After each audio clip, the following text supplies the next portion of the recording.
প্রিয় বন্ধু, বাংলাদেশের ইতিহাস প্রমাণ করে যে জাতি যখনই সংকটে পতিত হয়েছে তখনই ছাত্র সমাজ অগ্রণী ভূমিকা নিয়ে সংগ্রামের অগ্নিশিখা প্রজ্বলিত করেছে।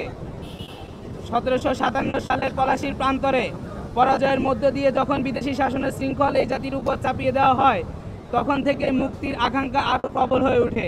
ব্রিটিশ বিরোধী আন্দোলনেও তরুণ শিক্ষার্থীরা আত্মত্যাগের মাধ্যমে উপনিবেশিক শাসনের বিরুদ্ধে গর্জে ওঠে। 1971 সালের রক্তক্ষয়ী মুক্তিযুদ্ধে বিশ্ববিদ্যালয় শিক্ষাঙ্গন রূপ নেয় মুক্তিগামী সংগ্রামের ঘাঁটিতে, আর শিক্ষার্থীরাই হয়ে ওঠে স্বাধীনতার অগ্রসৈনিক। সম্প্রতি 2024 সালে জুলাই অভ্যুত্থানের মাধ্যমে নতুন ইতিহাস সৃষ্টি হয়েছে, যেখানে ছাত্র জনতার মিলিত আন্দোলন প্রমাণ করেছে অন্যায়, স্বৈরতন্ত্র ও দমননীতির বিরুদ্ধে এই জাতি কখনো মাথা নত করে না। এই দীর্ঘ ইতিহাসে ডাকসু কেবল একটি ছাত্র সংসদ নয়, বরং শিক্ষার্থীদের অধিকার, স্বাধীনতা ও সংগ্রামের প্রতীক হয়ে আছে। পলাশীর ক্ষত থেকে মুক্তিযুদ্ধের বিজয়, ব্রিটিশ বিরোধী আন্দোলন থেকে সাম্প্রতিক গণ অভ্যুত্থান, প্রতিটি বাক বদলে ঢাকা বিশ্ববিদ্যালয় ও ডাকসুর নেতৃত্বাধীন ছাত্র সমাজ ছিল অগ্রভাগে। স্বাধীনতা, ন্যায় বিচার ও শিক্ষার্থীদের মৌলিক অধিকারের প্রশ্নে ডাকসু সবসময় গুরুত্বপূর্ণ ভূমিকা পালন করেছে। প্রিয় শিক্ষার্থী, ইসলামী ছাত্র আন্দোলন বাংলাদেশ বিগত 34 বছর ধরে দেশের প্রতিটি ক্যাম্পাসে নিয়মতান্ত্রিক ও ধারাবাহিকভাবে কাজ করে যাচ্ছে। প্রচলিত ছাত্র রাজনীতির মতো কোনো রাজনৈতিক দলীয় দাসত্ব তথা লেজুর ভিত্তি করা ক্ষমতার রাজনীতিতে শরিক হওয়ার পথ অনুসরণ না করে সংগঠনটি শিক্ষার্থীদের দক্ষতার উন্নয়ন এবং দেশ ও উম্মার প্রতি দায়বোধ জাগ্রত করার জন্য কাজ করে যাচ্ছে। আমরা বিশ্বাস করি জ্ঞান, দক্ষতা, সততা ও দেশপ্রেম এই চারটি গুণই টেকসই উন্নয়নের প্রধান শর্ত। তাই দক্ষ, নৈতিক ও দেশপ্রেমিক প্রজন্ম গড়ে তোলাই আমাদের মূল লক্ষ্য। প্রতিষ্ঠা লগ্ন থেকে ইসলামী ছাত্র আন্দোলন বাংলাদেশ শিক্ষার্থীদের অধিকার আদায়ে প্রতিটি আন্দোলনে অগ্রণী ভূমিকা পালন করেছে।